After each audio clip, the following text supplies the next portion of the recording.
All right, good afternoon. It's my pleasure to welcome you to the annual faculty and staff meeting that signifies the beginning of the new academic year, a little later than usual, but we are back on campus now, and it is actually looking out here on the crowd. We have a great crowd. It kind of looks like all the students swarming all over campus as I walked across over here.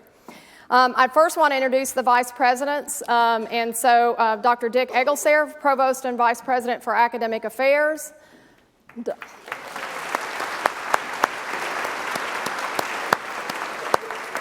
Dr. Carlos Hernandez, Vice President for Finance and Operations. Dr. Heather Thielemann, Vice President for Enrollment Management. Mr. Frank Holmes, Vice President for University Advancement. Mr. Frank Parker, Vice President for Student Affairs. Mr. Mark Adams, Vice President for Information Technology. I'd also like to recognize the Chair of Faculty Senate, Dr. Jonathan Brazil, Associate Professor of Finance, and the Chair of the Staff Council, Melissa Fadler, Associate Director of Rec Sports. Can you guys stand up wherever you are if you're out here in the audience?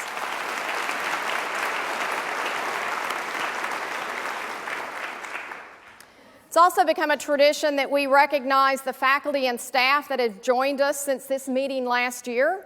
And so can I ask that the faculty and staff who joined our university over the past year, please stand so we can express our welcome to all of you as well. If you're new, please stand.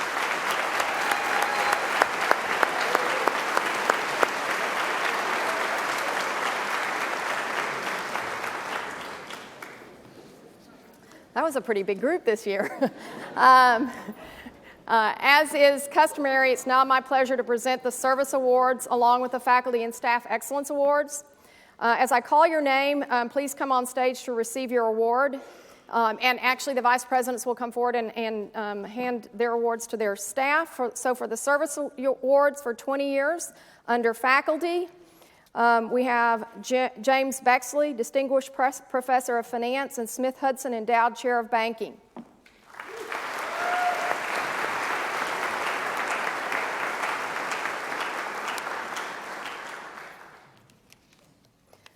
Douglas Constance, Professor of Sociology.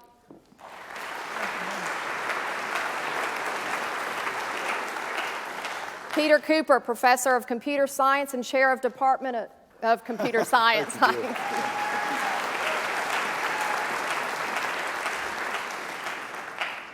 Roseanne Keithley, Professor of Health and Associate Dean, College of Health Sciences.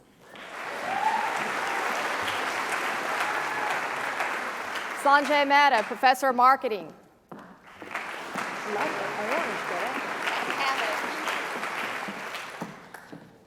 And Scott Plugi, Professor of Music and Chair of the School of Music.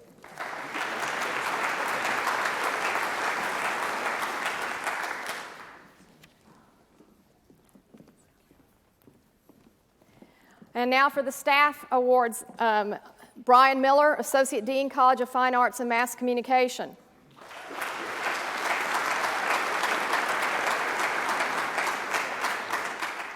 Rita Watkins, College of Criminal Justice.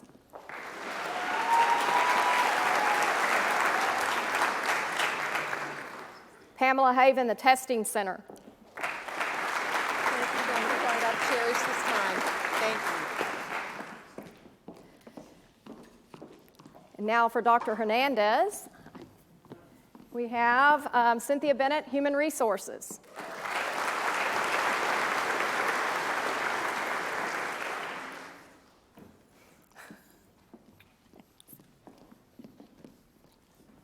And now for Mr. Parker, Dana Grant, Residence Life.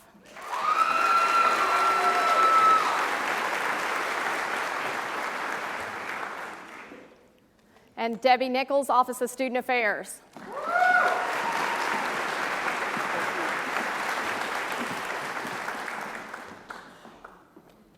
Lorna Wadsworth, Health Promotions.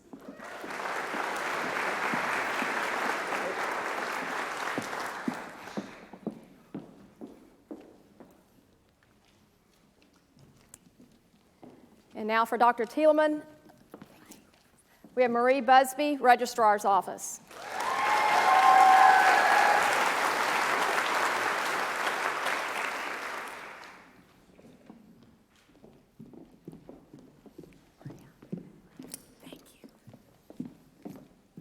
And now for 25-year for faculty, we have Donald Bumpus, Professor of Economics.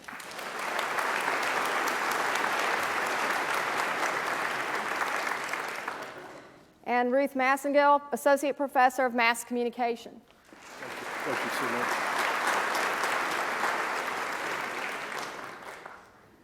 And Rafael Salmel Munoz, Professor of Foreign Languages.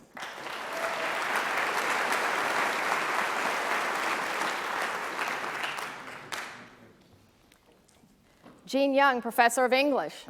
Thank you. Thank you.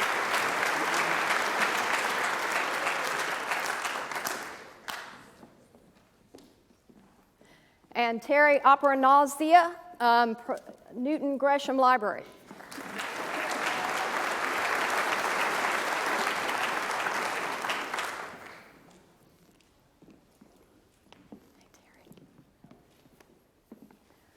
Under staff, we have Phyllis Barrett, Office of the Dean of Students. Wait a minute, we got those mixed up.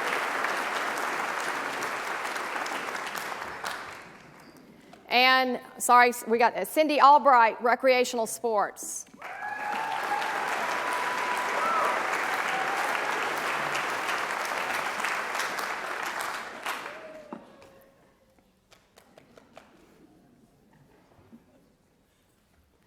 And then, sorry, back to Dr. Egglesare for the staff. We have Phyllis Barrett, Hilda Murillo, Newton Gresham Library.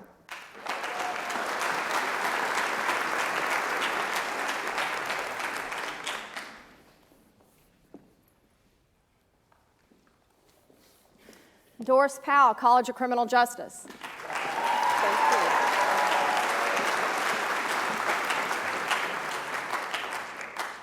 And Cynthia Spencer, University Hotel.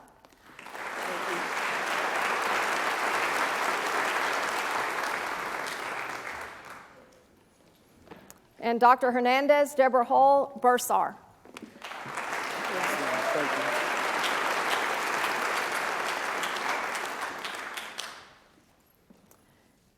And now Dr. Thielemann, Sherry Hinkie, Enrollment Management.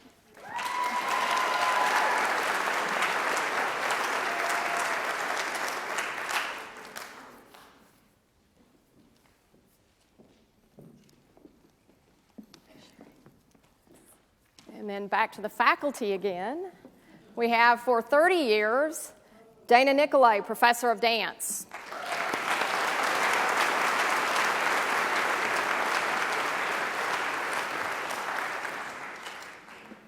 Terry Thibodeau, Professor of Communication Studies.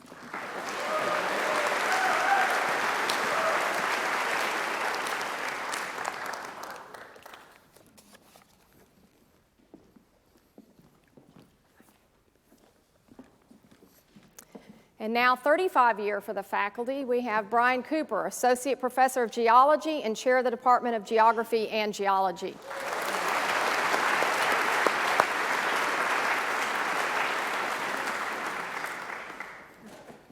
And Bobby Lane, Professor of Agricultural Sciences.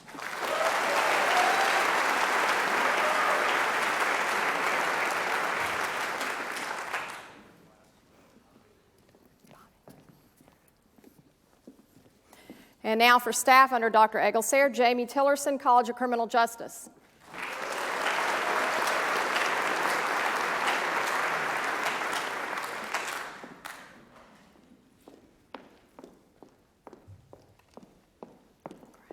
Thank you. Then I get to recognize two within my area, a very small staff, but this is two in the Office of the President. I have Chris Thompson, Associate Athletic Director.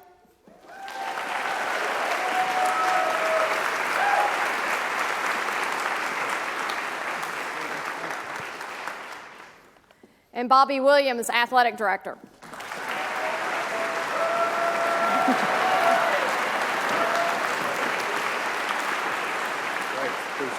Thank you. I like the high fives there, no. 40 years for faculty, Larry Hoover, Professor of Criminal Justice.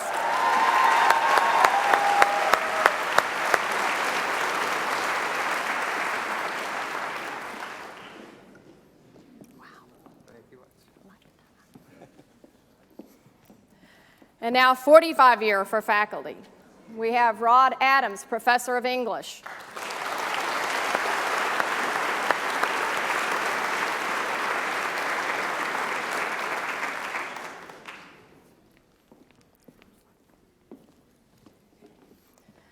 James Tiller, Professor of Geography.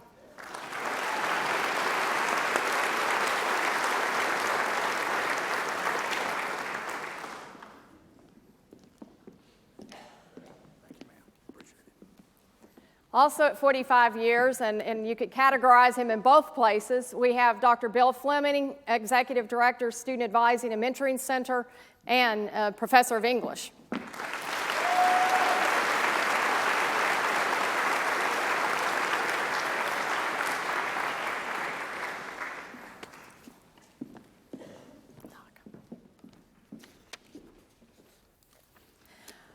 Now I'd like to recognize our faculty awardees. This group was formally recognized August 22nd at the Academic Awards Dinner. However, we should acknowledge them again today in front of the entire faculty and staff here.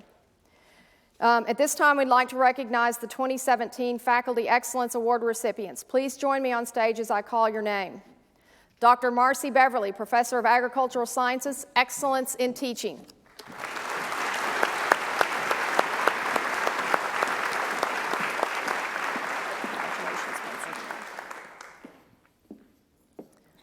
Dr. Frank Liu, Associate Professor of Computer Science, Excellence in Scholarly and Creative Accomplishment.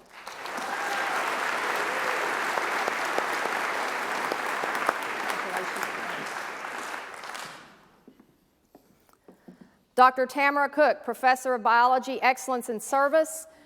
She cannot attend because she's in teaching a class right now, but we'll recognize Tammy as well. And Dr. Jim Dozier, Clinical Professor of Criminal Justice, the David Payne Award for Academic Community Engagement.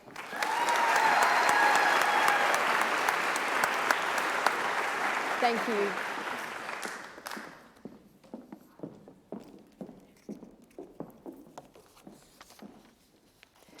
I want to congratulate them again in all their dedication to Sam Houston State. Now it's my honor also to recognize our 2017 Staff Excellence Award recipients who were selected this past spring for their outstanding work at the university. In addition to the award presented today, they received a $2,000 stipend. As I call your name, please join me on stage. Reba Van Horn.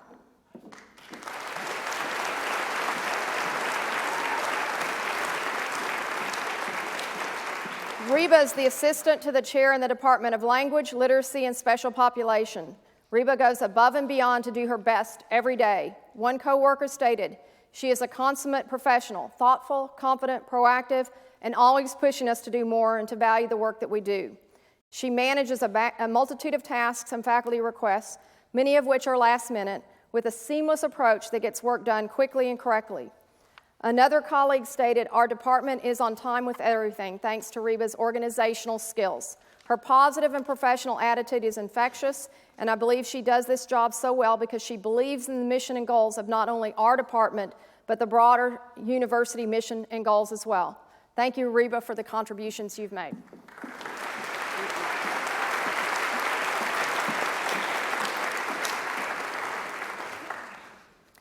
Kathy Allen.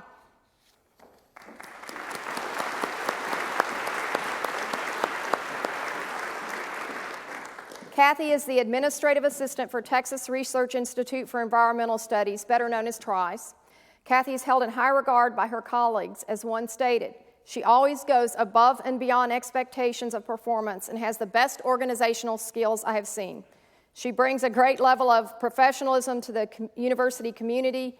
Ms. Allen is always respectful to staff, faculty, clients, and represents the university with the utmost integrity. Another coworker stated, Miss Allen is always positive and meets challenges heads on. She is motivated by the unexpected and the opportunity to work with colleagues to problem solve. She brings a positive attitude to every situation and inspires everyone around her. Thanks, Kathy. We appreciate your dedication to Sam Houston State.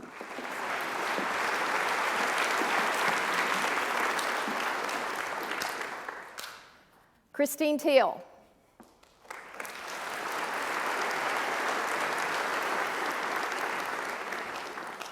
Christine is the clinical coordinator of the school for the School of Nursing. Christine is a very hard worker. One of her nominators stated, Ms. Teal independently completes the daunting task of clinical coordinator. Some nursing programs have to employ a team of people to do what she does. Yet despite the workload, she is always respectful, kind, compassionate, and professional to everyone. Another colleague stated, Ms. Teal is an invaluable resource to the School of Nursing. I am grateful for all she does so that the students are able to obtain the best clinical experience during their undergraduate nursing program. She is a blessing to this program, the institution, and she is truly deserving of this award. Christine, thank you for being such a good representative for the university.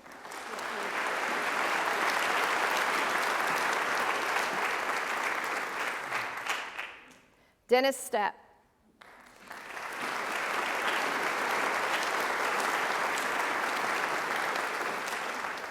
Dennis is the Agricultural Resource Manager for the Department of Agricultural Science and Engineering Technology. Dennis has proven himself to be an excellent employee. One of his coworkers noted, he is always willing to go above and beyond to help with class activities. He goes out of the way to make sure students have resources to practice hands-on activities with livestock. They went on to say he always strives to do top quality work. He's helpful, friendly in his interactions with students, faculty, and staff. He has a strong work ethic and needs little direction to make sure his job is done correctly and on time. Thank you, Dennis, for all your hard work. It's greatly appreciated.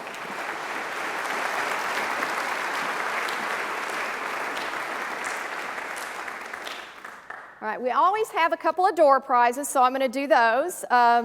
We have 3 door prizes again this year as we did last year. The first door prize is 4 tickets to the Battle of the Piney Woods. And the winner for this prize is the person seated in F16. So if you raise your hand wherever you are, they'll bring F, A, B, C, D, F, yeah.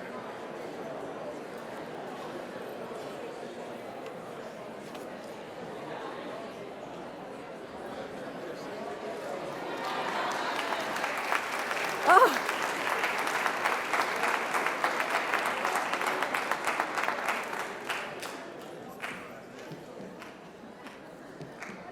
I think that was our dean of the College of Fine Arts and Mass Communication there. The second door prize is a wireless mouse, and the winner of this door prize is seated in K18. So it'll be a few rows back and a couple seats over. All right, there you go.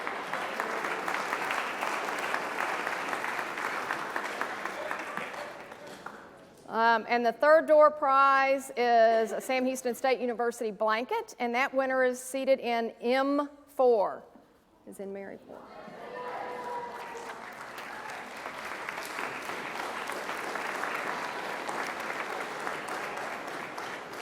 Okay, this is going to be interesting. Let's see if I can do this.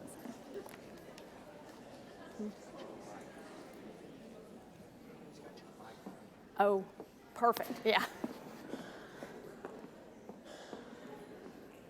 Can we just undo that? All right, I think this will be a little easier. I've actually talked in this thing without any microphone, and as people know, I can be a little bit loud anyway, so we could have done that probably just as readily. Anyway, now it's kind of the time each semester where I update you on what happened this last year. And kind of what's going on, but I have to start this maybe in a little different way than I normally do, and I really want to start with a little bit of what was accomplished while many of you were away from campus last week as an update to our Hurricane Harvey. I really want to, there are so many people in this room that I would have to thank that enabled this to go very smoothly and well. I think for the students and faculty and staff here at the university. We started, what you may not know is we started up with an emergency operations actually the Wednesday before, August 23rd, and we operated through August 31st. We decided we could do the meeting on Friday as needed by phone or whatever with updates, and that team, which was huge, really came together and did a lot. You see a couple of examples of different things where you have some students that took up donations here. You have where they did some socials down on the bottom left. You see in the middle bottom there where we house between 400 and 600 military personnel that actually just left yesterday evening that have been being deployed all over the region as backup to officers and evacuation staff. There's a picture in there. I think I'm in there in incognito. You really can't see me with the students at the General's Market when I went over and visited with them during the week at different points. And it was very interesting to hear the stories from the students when I was talking with them about how much they appreciated the fact of that they had food, electricity, and internet. I'm not sure in which order, but that all of those were available to them. And I would have students show me pictures from their families that sent them where they had water up to their houses and their siblings were in a little boat outside the house. And they were like, well, my parents said, don't come home, you're safe where you are. And it was a very tough time in many ways, but again, I'm going to kind of go through a little bit of a list, and this is no way all-inclusive of just some of the things that I know happened. First and foremost, I know our university police department, they're on 24/7, but they were on 24/7 plus during that time period to ensure that everything was safe on campus. Our facilities group, they had folks out there 24/7, and what they stated in the middle of the week was their goal was to get cleanup done to the point that most of us didn't even recognize that a storm had happened on the campus when we came back. And I don't know I was walking around on campus and I saw them out there in the rain picking up limbs that had fallen and doing all of this. Enrollment management worked with the provost and the deans to come up with strategies on how we retain our students. We want our students to be successful. We don't want them to overreact, and we want to be able to be a calm environment for them and give them options. And I want to say they all worked very well together to try and provide options and strategies for our students so that they could stay in school and get there. And they're still working on that today, but that was stuff that happened last week. I know all of you probably are grateful that payroll came in because we got our paychecks on time, as well as many other activities that went on within the financial areas to keep all that going. The student support services, we had residence life, dining halls, the HKC, the rec sports, was open 7 hours a day because you don't want a bunch of 18-year-olds with nothing to do and lots of energy. So the HKC was open. Student activities, there were student activities every single day. The Health and Counseling Center was available to them, and it was a phenomenal effort by many. I think everything. Obviously, we'll do an assessment after the fact, like you do on any situation. But I thought our communications went well between marketing, communications, and IT. I think they tried to keep everybody fairly updated on what was going on in enough time for you to make decisions on things. The library stayed open several days, again to give another outlet for our students so that they had things besides being kind of shut in the dorms. And, I know that it was all important to help us get through this. I will say, as soon as we had the first ray of sunshine, we had students out trying to volunteer. So to date, we've had 25 student organizations with over 300 students that started volunteering last Wednesday to help with cleanup and many different things. We did have some buildings damaged. I'm probably not accurate, but it's in the range of 9 to 10 buildings, some minor, some major. I will tell you, my office got flooded. And I came in, and I think there were fans there Monday. I already had fans in my office trying to dry it out. They were going around the buildings and trying to help get things straightened out so that we had the minimal amount of damage that we could. And I'm also correct in saying that we are still sheltering some animals out at our Ag Center. So we continue to see that this was a huge impact for our region, but I'm really very, very thankful, and we should all feel very thankful to a lot of individuals that helped make this through for the university very well. And again, it's a little different start, but it's one that we can't ignore. And my thoughts and prayers go out to all the people that are still dealing with this. I know some of our faculty staff have evacuated, and they have families, and our students, numerous students I met with. Like I said, I wandered around campus and went into a lot of the student things last week, and how many of them were impacted and their families were impacted. So, it is an ongoing situation for us in some ways, but you know what? We're pretty operational in what's a very short time period, and that's through a lot of efforts. And so I really couldn't start this without saying how much I appreciated all that and what it means. So with that, I'll kind of go into, I'm going to give you kind of an overview of little things that I'm going to talk about here, a little different. The first thing is we've redone some of our external messaging to try and emphasize a few things maybe a little differently, highlight what Sam Houston State has done so well, but also, I don't know how I'm very sensitive to the rhetoric in the media. And a lot of rhetoric in the media right now is about the fact that higher education really isn't that necessary.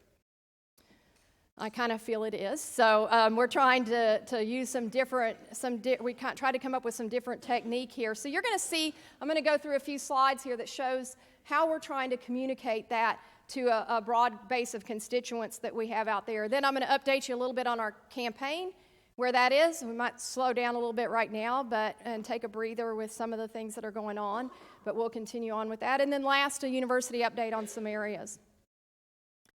So, and you're going to see, I'm a big believer, those of you that have come to roundtables, you've heard me say that you have to be able to communicate things in a succinct manner when you're communicating to legislators and some others. So you're going to see a lot of pictures here to update some of the stuff that we're talking about. So first, what's a Bearcat? These are all things you know, but we have to make everybody aware of this. Over 50% are first in their family, 60% around are at risk, and 80% of our students work. Why are we a good return on investment for the state of Texas? And here is why. That we are 37th, which means 37 out of 38 universities in state funding, capital funding, and 11th in tuition and fees. And yet we're 6th in the state in retention, 7th in workforce, 10th in degrees, and 12th in graduation rate. Here's our funding sources. I've highlighted this before, but you can see the declining funding from the state and the increasing amount that tuition and fees is as a percentage of our funds for the university. That goes back to that ROI slide. Here's where our funds are coming from and where they've come from in the past. This one we started a couple of years ago because I was trying to explain the value of an education in comparison to the big things that we buy in a lifetime. The big things we buy in a lifetime are a house and car. People normally, and you'll notice until we got the cuts in 2011, we fell under. This is the total value for the whole degree, not like tuition and fees for 1 year. This is the value of a 4-year degree, what it costs. We didn't cross that line until we had the cuts in 2011. And we're still following fairly closely. Realize that's one bachelor's degree measured there. Most people on average buy 12 vehicles in their lifetime. So that's another way to show that this is an investment for the future and try to get to that rhetoric that's out there about higher education not being a good value and not being valuable to the people that go through an academic institution. And the next two are related to that as well. We're talking about investing in the future again. This is the mean annual earnings by educational level, so they earn more over their lifetimes. And they are employed at a much higher rate if they have a college degree. So, I know that these are probably things that are extremely intuitive to you, and you know this. But what we have to do is we have to be able to explain that in very succinct manners to those that don't intuitively know it like we do. So that's the external messaging that we're going to be trying to use this year to counter some of that rhetoric we're hearing. Next, I'm going to show you a few slides here related to our Honoring Traditions, Creating Futures campaign. We kicked off in January the formal phase of the campaign. We were in silent phase before that. And so with that, you'll see the kind of the committee structure here. We have two alums, Charlie Amato and Gary Dudley, our campaign co-chairs. Our foundation board is really the main committee that is helpful to us as a campaign leadership group. And then we've formed several committees underneath that. And then obviously working with the deans along academic areas as well with that. The athletics committee is on the next slide. It's chaired by Alan Tinsley and has some members there. We're still kind of completing some of these and talking to some folks. Some are more along the way than others that you'll see as we've got there. And some of these names you'll recognize if you're involved with any of the alums on campus, that a lot of these are alums that have been fairly involved for us. The osteopathic and health sciences, Don Gilbert, who's got a phenomenal background in this area, was actually head of the Texas Department of Health and Human Services, HHS, and as well as an alum is chairing that, and that's still underway because we're working on that one. And then we have our agricultural sciences, and this one we have pretty much filled out who's participating with that fundraising campaign. We had an event that has been sidelined a little bit because of Harvey. We're going to put that back to the spring.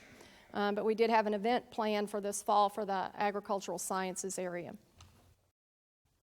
However, I'm very proud of what was accomplished to date. We're only about 8 months past formal kickoff.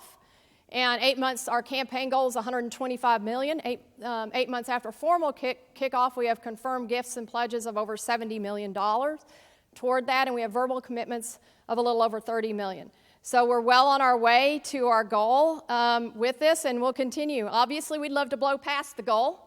Always under-promise and over-deliver, and that's what we're hoping to do with this as well. But very, very proud of a lot of the folks that have been involved with this, faculty, staff, everyone that has gotten us to this point.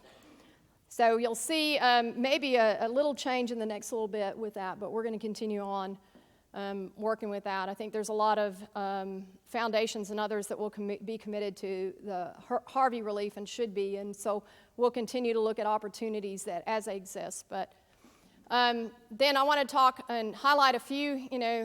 We are continuing to add new academic programs. The breadth of our program areas continues to grow, and you'll see a few of these that were added since our last meeting, that we now have students looking at majoring in some of the undergraduate programs there. And on the next page, we have some of our graduate programs, master's and doctoral programs, and our first PhD in the College of Science and Engineering Technology. So that one's kind of a big step forward for us as well when we look at our academic program areas. The construction, so there's plus and minuses there. I know everybody, every time I mention this, that is part of growth, and some parts of growth are not always fun, just like any of us. Whether it's families or universities, sometimes growth is positive, and it comes with some other issues along the side. But I wanted to give you an update on some of those of where we are. First of all, I have had questions this last year, so I thought I'd add this because I hadn't done this before, and that's acquisitions. Some of the things that we've been acquiring around the campus. For those of you that don't know, SHSU Plaza, Sam Houston State University Plaza, is really the bank building that's over off 30 and 45. And we were able to acquire that. We are locating some administrative units over there that can be off campus. And actually the nursing is housed over there right now because we didn't have, so they're kind of being able to do that themselves. The old Potato Shack strip mall there, which we now have for parking, we acquired, and we're in the process of the old Huntsville High School, and that will be used kind of as museum and gallery space, potentially. So those are all positive acquisitions for us. Talk a little bit, highlight, many of you know about the completed construction because you've been in some of these facilities, the Perkle Engineering Technology Center, which opened for spring, Johnson Coliseum, which reopened for this past fall, and we repaved the CJ parking lot.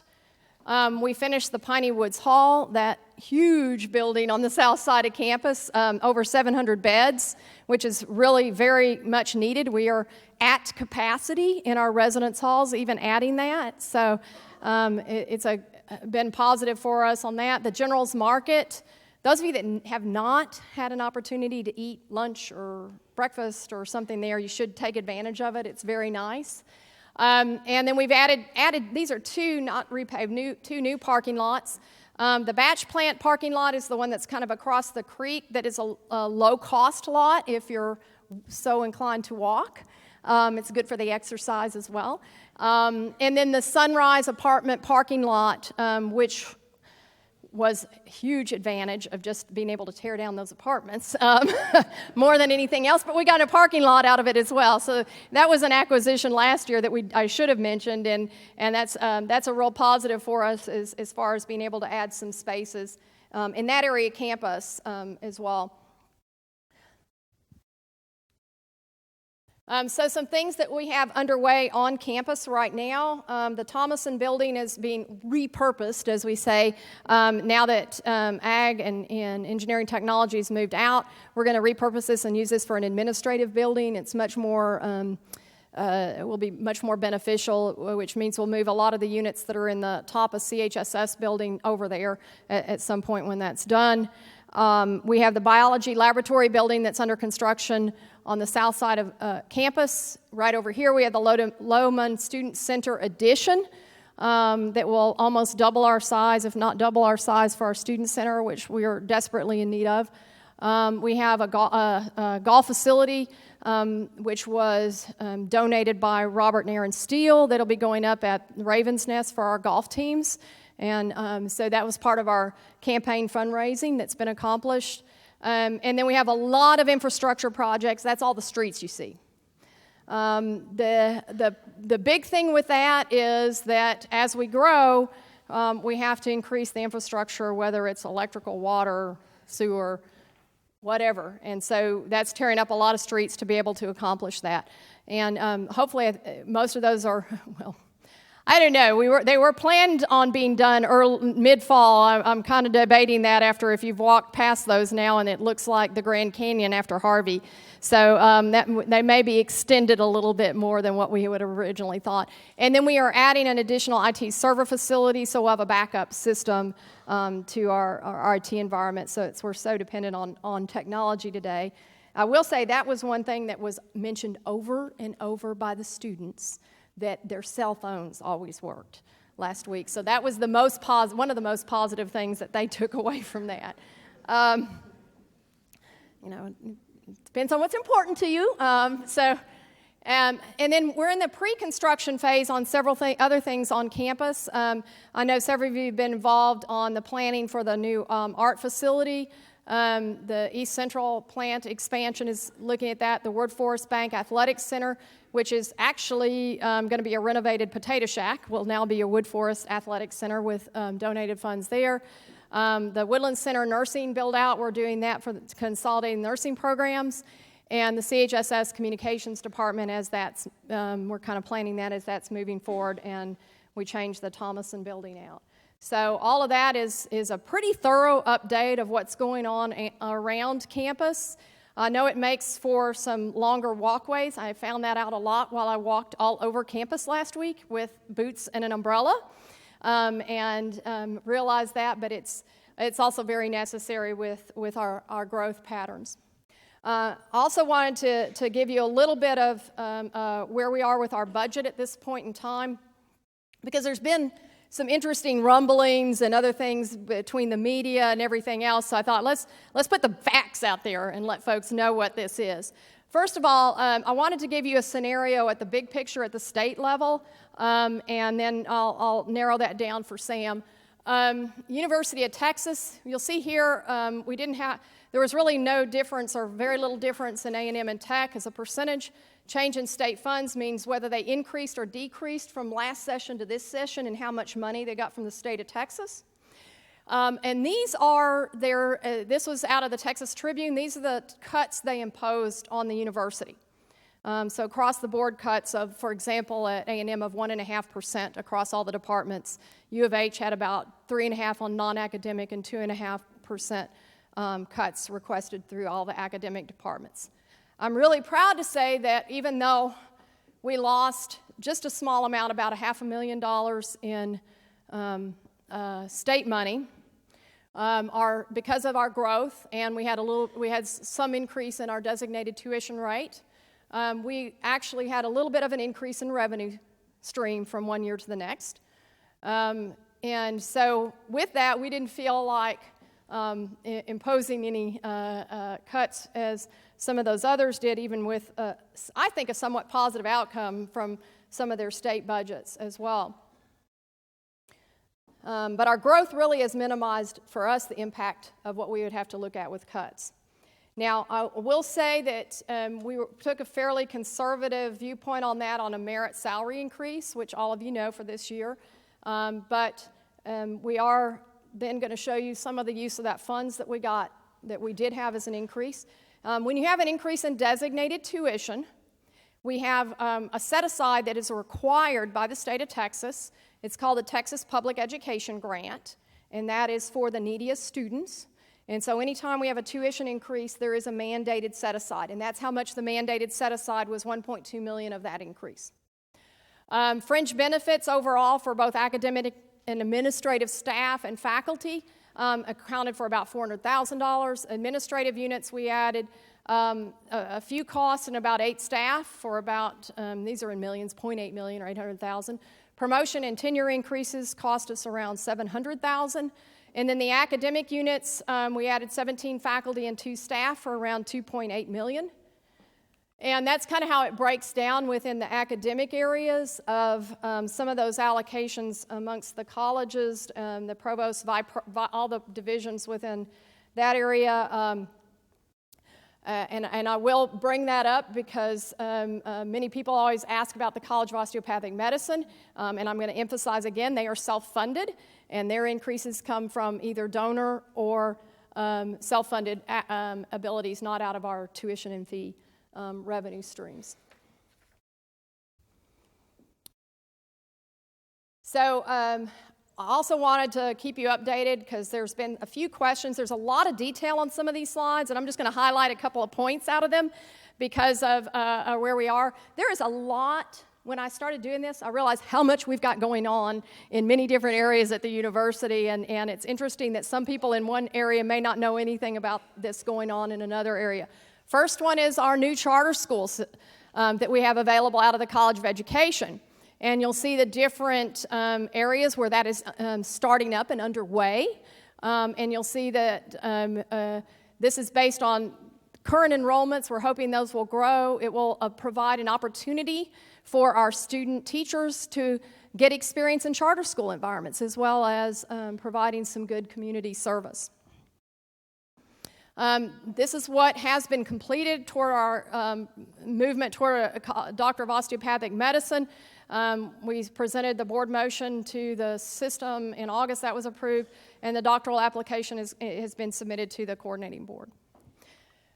There's a lot more along that process.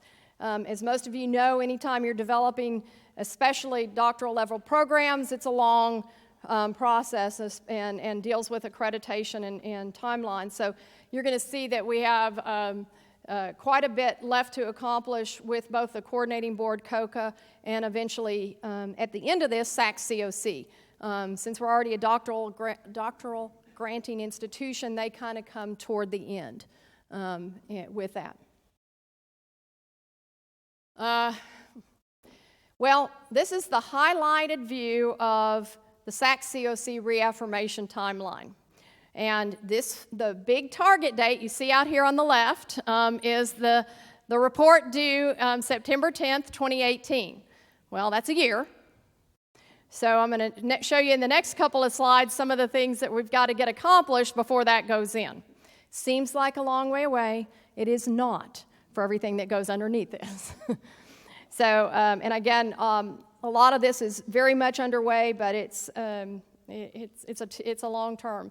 So we had, during fall through this last summer, we have looked at gathering data and topic suggestions for our quality enhancement program, our QEP. That hopefully will stay on track and be decided in September, so we can move ahead with one of these and do the plan and develop that and submit that. And you'll see that timeline there. That's probably our the thing that's probably this year the most targeted part of that, as well as developing the entire report. And a lot of that's underway. I know many of you are involved in gathering different aspects of that report. It's a lot of data. And as a matter of fact, I know that I already just had to update my VITA and make sure it was current, so that we had current and updated VITAs in the SHSU file. And many of you may have been requested to do some of the same things. The QEP topic, I will highlight, it's had a lot of great ideas that were submitted, some kind of more formalized or more detailed than others.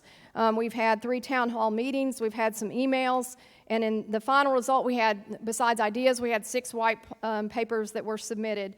And so now we'll be going through that. We've kind of had a group that's looked at those, and we'll be moving ahead with looking at a selection of one of the QEP submission white papers.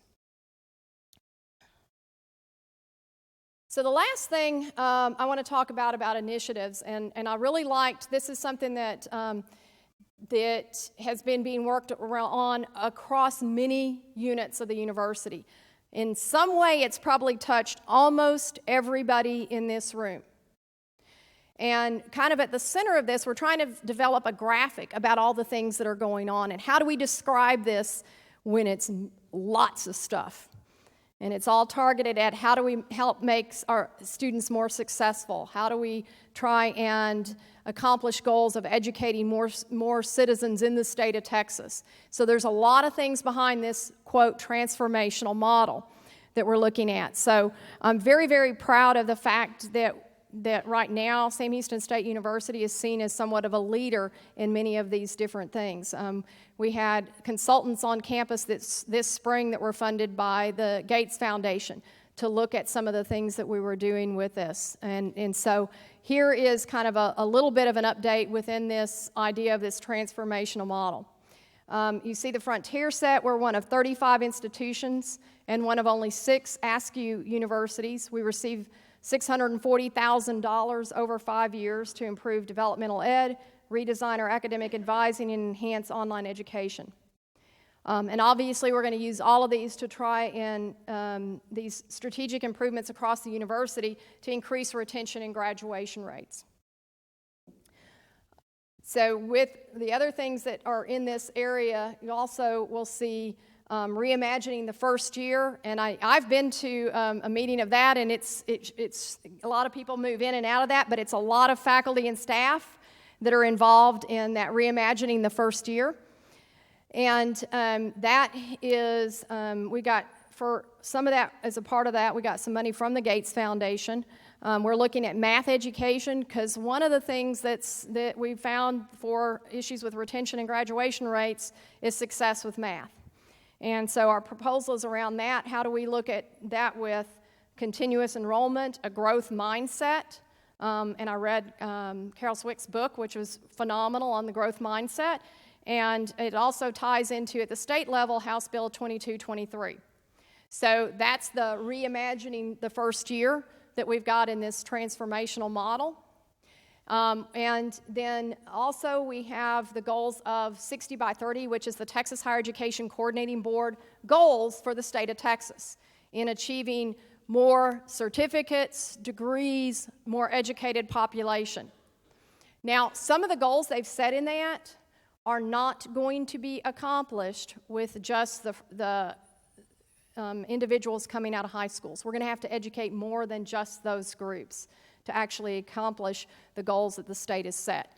And so under the 60 by 30, we have a lot of things going on, and two of those, between reimagining the first year and this, are how we look at helping our students understand and reduce their debt, also how we demonstrate marketable skills. We know that they are educated and have phenomenally good marketable skills. They don't always know how to demonstrate it correctly to employers. And then the 60 by 30, we have several things there. We also are, besides that, we're also looking at graduate certificates and graduate degrees, some of those enhancing digital learning or online learning, and then also for adult learners. Our traditional students, say 18 to 25. Adult learners are above 25. And if you look just in the Houston region, there's over 1 million people that have started a degree and stopped out and not finished. And those are the ones that we need to try and help get to a degree or some type of certificate to make them more employable. So I think that if you look at this overall, it is really a lot of work across numerous units in the institution. In some way, every faculty and staff member is involved in some piece of this, because every one of us involved in student success. So with that, Mary Robbins shared an email with me from ASCU, which is a National American Association of State Colleges and Universities that we belong to and work with. And given, that's kind of where I'll end this, is given the rhetoric today and some of the troubling dynamics that we're seeing happen, how do we, as an institution of higher learning, help? What do we do? Well, I think this transformational model is kind of our answer, but in there, and they were praising those of us kind of working toward this, is that the answer is to keep enhancing student success, because a more educated population in the long run is better for all of us. And so it's access for all, education for all, student success for all. And so with that, I'm extremely proud day to day of everything that everybody does to work on that student success, to try and transform this and make this a more educated population for all of us. And I know it is something that every single person in this room works on every single day. And trying to highlight it into one picture that you can demonstrate to legislators and donors and media is tough to do. But I think that we're trying to get there, we're trying to get that message to them, and I just want to end by saying thank you to everybody for what you do to make the students here more successful every single